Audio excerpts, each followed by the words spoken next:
एक सितारा था जो अंधेरों में खो गया। विक्टिम का सपना था जो एक पल में सो गया। चुप सी थी वो पर आंखों में एक बात थी। जिंदगी की राह में एक अनजानी सी रात थी। एक नई सुबह का इंतजार करती थी। जिंदगी से कुछ उम्मीदें रखती थी। पर छुप गया सपनों का आंगन, छुप गया मुस्कान का जीवन। जिंदगी के सपने अब धुंधले हो गए। एक पल में जिंदगी के सपनों के रंग खो गए। दरिंदों के हाथों उसने अपनी आखिरी सांस ली तो कुछ ऐसा था वो वक्त जहां इंसानियत हार गई। नमस्ते क्राइम की इस कहानी में हमारी विक्टिम है 19 साल की एक लड़की जो अपनी लाइफ में कुछ बड़ा करने के लिए अपनी फर्स्ट जॉब करने के लिए गई थी। लेकिन दहशत से भरे दरिंदों ने उसकी जॉब का एक महीना भी पूरा नहीं होने दिया। उत्तराखंड के पहाड़ी क्षेत्र से निकली वो लड़की अपने वसूलों की बिल्कुल पक्की थी। तुम मुझे तोड़ सकते हो लेकिन मोड़ नहीं सकते, ऐसे वसूलों वाली थी। क्योंकि उसने पैसों को अपनी सेल्फ रिस्पेक्ट के सामने भटकने तक नहीं दिया।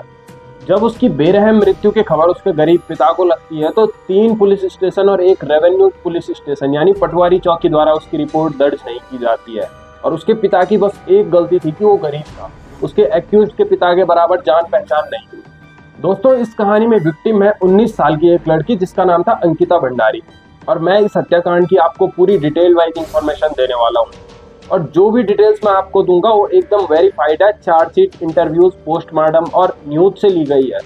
आप निश्चिंत रहिएगा, लिंक डिस्क्रिप्शन में भी है, आप एक बार चेक भी कर सकते हैं। अंकिता की मौत से न सिर्फ उत्तराखंड बल्कि देश भर में गुस्सा है। दबाव बढ़ा तो सरकार ने कार्रवाई भी की। अंकिता की मौत से पहले का एक ऑडियो हमें मिला है जिसमें वो काफी डरी हुई, सहमी हुई सी लग रही है। Sensational murder case of Ankita Bhandari. Now all the lawyers of, in fact, Court Bar have refused to fight the case for the accused. चलिए एक बार फिर से आपको अंकिता हत्याकांड से जुड़ी कुछ नई बातें बताते हैं। हर रोज हो रहे खुलासे में से एक पोर्शन आपके लिए लेकर आए हैं। उत्तराखंड की बेटी अंकिता को इंसाफ के लिए लोगों का आक्रोश उबल रहा है। ऋषिकेश से पौड़ी तक लोग सड़कों पर हैं। रसूखदार आरोपियों के लिए फांसी की मांग हो रही है। आज अंकिता का एक ऑडियो सामने आया है जिसमें वो सुबक सुबक कर रो रही है और मदद की गुहार लगा रही है।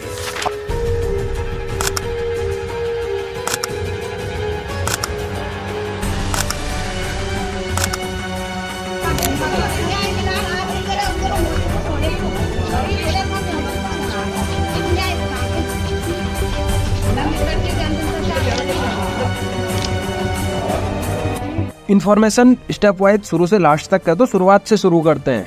विक्टिम के फादर का नाम था वीरेंद्र भंडारी और माँ का नाम था सोनी देवी। विक्टिम का एक भाई था जो दिल्ली से अकाउंटेंट की पढ़ाई कर रहा था।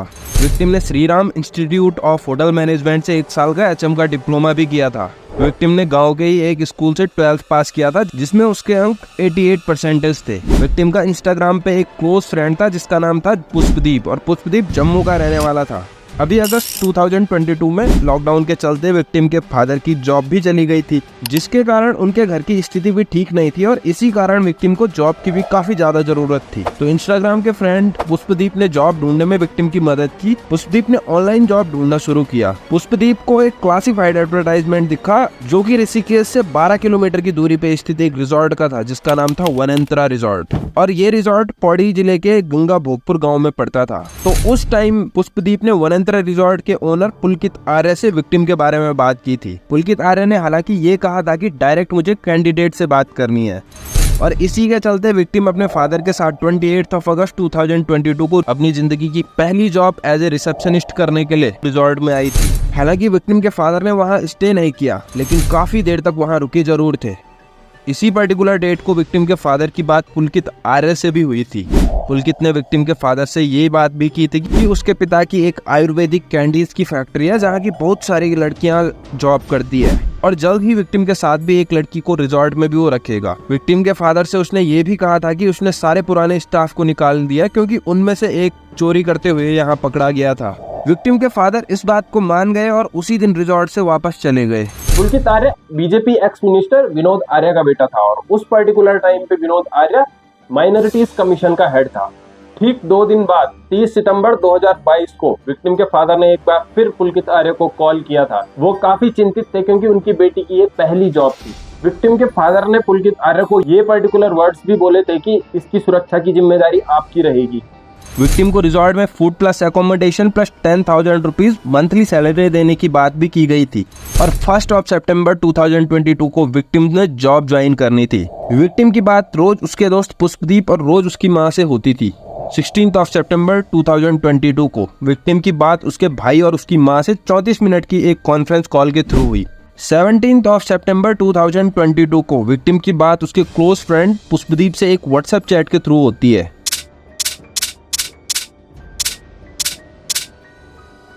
ये जो स्क्रीनशॉट आप देख रहे हो ये उसी पर्टिकुलर चैट के हैं। इनमें हुई बातों को समझाने से पहले मैं इनमें मेंशन्ड लोगों की डिटेल्स आपको बता देता हूँ।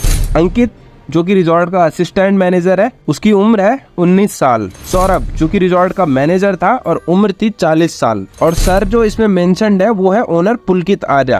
इन चैट्स में विक्टिम अपने वर्क प्लेस में हुई बातों को अपने क्लोज फ्रेंड पुष्पदीप से शेयर कर रही है और इन चैट्स में लिखा गया है कि विक्टिम को काफी इनसिक्योरिटीज फील हो रही है, जिसमें वो काफी डरी हुई और सहमी हुई सी लग रही है। इन चैट्स में विक्टिम अपने क्लोज फ्रेंड पुष्पदीप से कह रही है कि अंकित जो वहाँ पे असिस्टेंट मैनेजर था वो पुलकित आर्य के किसी वीआईपी गेस्ट को एक्स्ट्रा सर्विस देने के लिए विक्टिम को कन्विंस कर रहा है और इसका चार्ज आपको मिलेगा 10,000 रुपीज। विक्टिम ने ये बात समझ ली और विक्टिम ने डायरेक्ट इस बात के लिए डिनाई कर दिया। फिर इसके बाद अंकित ने बात पलटते हुए कहा कि स्पा की बात मैं कर रहा हूँ और फिर ये भी कहा कि अगर आपकी नजर में कोई है तो बताना, लेकिन विक्टिम ने इस बार भी मना कर दिया। मैनेजर सौरभ ने विक्टिम को कहा कि हमारे सारे रूम लगने वाले हैं और आपका रूम शिफ्ट किया जाएगा और इस बार विक्टिम का जो रूम था वो ओनर पुलकित आर्य के जस्ट बगल वाले रूम में शिफ्ट कर दिया गया और ओनर पुलकित आर्य उस रूम में कभी भी आ जा सकता था बिना किसी रोक टोक के। पुलकित आर्य एक बार विक्टिम के रूम में आया भी था और वहीं बैठकर उसने शराब भी पी थी।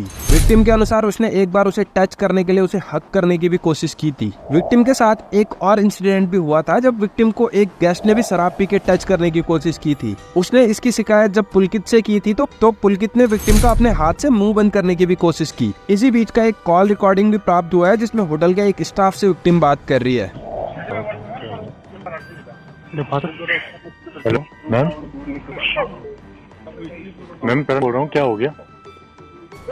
प्लीज मेरा बैग ऊपर जा दो दुकान तक। चलो गाड़ी घुमा, चल नीचे चल आ चलना। आ रहे मैम, हम आ रहे 2 मिनट में। चल 18 सितंबर 2022 को विक्टिम को अंकित, पुलकित और सौरभ के साथ ऋषिकेश की तरफ घुमाने के लिए लेके गया और ये जो पर्टिकुलर टाइम था ये था 6 से 7 के बीच। और इसी दिन विक्टिम की बात पुष्पदीप से 22 मिनट की एक कॉल के थ्रू हुई थी और जब ये 10 से 11 बजे के बीच वापस आए थे तो शेफ को 4 प्लेट डिनर की बनाने के लिए बोला गया था, लेकिन शेफ को ये 3 ही लोग दिखे थे। तो अंकित ने ऐसा बोला था शेफ के पास कि विक्टिम जो है वो अपने रूम में ही डिनर करेगी। दूसरी तरफ पुष्पदीप विक्टिम को कई बार कॉल करने की ट्राई कर रहा था लेकिन विक्टिम का फोन नहीं लगा। पुष्पदीप ने रात की 2:30 बजे भी विक्टिम को कॉल करने का ट्राई किया था लेकिन फिर भी विक्टिम की तरफ से कोई रिस्पॉन्स नहीं आया। तो इसके बाद अगले दिन 19 सितंबर 2022 को पुष्पदीप ने विक्टिम को एक बार फिर कॉल करने का ट्राई किया लेकिन कोई रिस्पॉन्स विक्टिम की तरफ से पुष्पदीप को नहीं मिला। इसके बाद पुष्पदीप ने पुलकित, सौरभ और अंकित से बात की और इन तीनों ने एक ही बात उसको बताई कि विक्टिम अभी रिजॉर्ट में नहीं है। ये जो पर्टिकुलर टाइम था, इस टाइम पे पुष्पदीप ने समझ लिया कि विक्टिम की जान को खतरा है। इसके बाद पुष्पदीप ने विक्टिम के एक कजन से इंस्टाग्राम के थ्रू विक्टिम के पेरेंट्स का नंबर लिया। विक्टिम के फादर को पुष्पदीप ने इसके बाद कॉल किया और विक्टिम के फादर इसी दिन 19 सितंबर 2022 को अपने गांव से पौड़ी थाने की तरफ रवाना हो गए। पौड़ी के थाने जब विक्टिम के फादर गए तो वहां से उन्हें मुनि की रेती थाने भेज दिया पुलिस ने और बोला कि मुनि की रेती का जो थाना है वो रिजॉर्ट के ज्यादा नजदीक है तो आपको वहां जाके रिपोर्ट लिखवानी चाहिए। विक्टिम के फादर वहां गए तो वहां से उन्हें कुछ मदद करने की बजाय कोतवाली पुलिस स्टेशन में भेज दिया गया 4.7 किलोमीटर दूर। उसके बाद कोतवाली पुलिस स्टेशन में भी विक्टिम के फादर की कोई मदद नहीं की गई। वहां से उनको रिवेन्यू पुलिस स्टेशन यानी पटवारी चौकी भेजा गया गंगा भोगपुर गाँव में। ऐसे में पुलिस के बीच बड़ा कॉम्पिटिशन चलता है। अगर किसी व्यक्ति का चालान रुकवाना है तो एक बड़े आदमी का कॉल करने से चालान रुक जाता है, लेकिन मिसिंग जैसी गंभीर समस्या के पास इनके पास कोई टाइम नहीं होता है। इस पे डिपेंड नहीं करता है कि केस क्या है, बात इस पे डिपेंड करती है कि जो इनके पास रिपोर्ट लेके आ रहा है उसकी जेब कितनी भरी है। विक्टिम के पिता फिर भी कोतवाली थाना से रेवेन्यू पुलिस स्टेशन जाते हैं और रेवेन्यू पुलिस स्टेशन में क्या होता है कि विक्टिम के फादर की रिपोर्ट नहीं लिखी जाती है। इनके अनुसार सुबह 8:30 बजे ही पुलकित आर्य ने विक्टिम की मिसिंग रिपोर्ट पहले ही लिखवा दी है। जिस पटवारी के पास ये रिपोर्ट लिखवाई गई थी उसका नाम था वैभव प्रताप सिंह। कोई इन्वेस्टिगेशन उसने नहीं की, कोई किसी से पूछताछ उसने नहीं की, वो बस इसका इंतजार कर रहा था कि विक्टिम आने वाले 24 घंटों में वापस आ जाएगी। हैरानी की बात तो ये है कि उसने रिपोर्ट लिखने के जस्ट एक दिन बाद अगले ही दिन उसने छुट्टी ले ली और फिर बाद में पता चला कि वो पुलकित आर्य का ही दोस्त था। विक्टिम के फादर के साथ उस टाइम पे एक लेडीज आई थी जो उसका नाम था निर्मला बिष्ट और ये काफी जागरूक थी, जिसके चलते पटवारी विवेक सिंह ने इसकी रिपोर्ट दर्ज कर दी। ये केस मीडिया में फैल गया, रेवेन्यू पुलिस पे भी काफी दबाव बनने लगा और 22 सितंबर 2022 को ये केस रेगुलर पुलिस में ट्रांसफर कर दिया गया। और 21 सितंबर 2022 को जब ये मीडिया के पास केस गया था तो बीजेपी एमएलए रेणु बिष्ट ने रिजॉर्ट पर बुलडोजर चलवा दिया था और एमएलए और पुलकित आर्य के फादर यानी विनोद आर्य के बीच एक कनेक्शन था कि दोनों एक ही पार्टी बीजेपी से थे। तो ये एक साजिश भी हो सकती थी एविडेंस को मिटाने के लिए। हालांकि पुलिस का ये कहना था कि पुलिस ने सारे एविडेंस कलेक्ट कर लिए हैं, लेकिन पुलिस के एविडेंस को आप समझ सकते हो कि किस वे में वो एविडेंस कलेक्ट करते हैं और कितने उन्होंने एविडेंस कलेक्ट किए थे। वो चाहे कोई सा भी केस क्यों ना हो, निठारी हत्याकांड या आरुषि तलवार हत्याकांड, हर किसी केस में कहीं ना कहीं पुलिस की लापरवाही सामने आई है। खैर अपने टॉपिक पे वापस आते हैं और सीसीटीवी की एक फुटेज भी सामने आई थी जिसमें हमें ये पता चलता है कि 18 सितंबर 2022 को अंकित सौरभ और पुलकित के साथ विक्टिम गई तो थी लेकिन वापस उनके साथ नहीं आई है। और इसके बाद 22 तारीख को ही तीनों एक्यूज्ड ओनर पुलकित आर्य, मैनेजर सौरभ भास्कर और असिस्टेंट मैनेजर अंकित को अरेस्ट कर दिया गया। और उन्होंने उसके बाद ये कॉन्फेशन किया कि विक्टिम के साथ एक बहस स्टार्ट पुलकित आर्य ने कर दी थी, जिसके चलते पुलकित आर्य ने विक्टिम को चिला नहर में धक्का दे दिया। पुलकित और सौरभ से हुई पुष्पदीप की बात से ये भी पता चलता है कि इन तीनों एक्यूज्ड ने पुलिस को कितना गुमराह किया है। 24 सितंबर 2022 को एसडीआरएफ की एक टीम द्वारा विक्टिम की डेड बॉडी चिला नहर से बरामद की जाती है और इसकी पोस्टमार्टम की रिपोर्ट से पता चलता है कि विक्टिम की डेथ का कारण पानी में डूबना था। लेकिन इसमें यह भी कहा गया था कि बेशक डेड बॉडी पे कोई इंजरीज नहीं थी, लेकिन ये भी नहीं कहा जा सकता कि विक्टिम के साथ सेक्सुअल हैरासमेंट नहीं हुआ है, क्योंकि विक्टिम की जो बॉडी थी वो 6 दिन से पानी में थी और इतने में सबूत का मिलना लगभग असंभव हो जाता है। उस टाइम पे महिला मंच की एक मेंबर निर्मला बिष्ट का ये भी कहना था कि विक्टिम के साथ मारपीट हुई है, उसका एक दांत भी टूटा है, लेकिन पोस्टमार्टम की रिपोर्ट में ऐसा कुछ नहीं निकला। तो ये केवल मर्डर का केस था पोस्टमार्टम के अनुसार। पुलकित और सौरभ के अलावा एक और एक्यूज था जिसका नाम था अंकित। उसकी उम्र महज 19 साल थी। हरकतों और अफराद से वो किसी दरिंदे से कम नहीं था, लेकिन क्या होता अगर उसने अपने बॉस की चाटुकारिता न करते हुए विक्टिम को सपोर्ट किया होता। एक एम्प्लॉयर यानी कंपनी का एक एम्प्लॉय के साथ बस ये रिलेशन होता है कि एम्प्लॉयर उसको काम दे और कंपनी उसको सैलरी। इससे ज्यादा अगर आप किसी मैनेजर या बॉस से कनेक्टेड हो तो इसमें आपका ही नुकसान है। अगर आप कमेंट करोगे तो मैं इस पर्टिकुलर टॉपिक पे भी वीडियो बना दूंगा कि एम्प्लॉय और एम्प्लॉयर्स के बीच कौन से लॉ फॉलो होते हैं।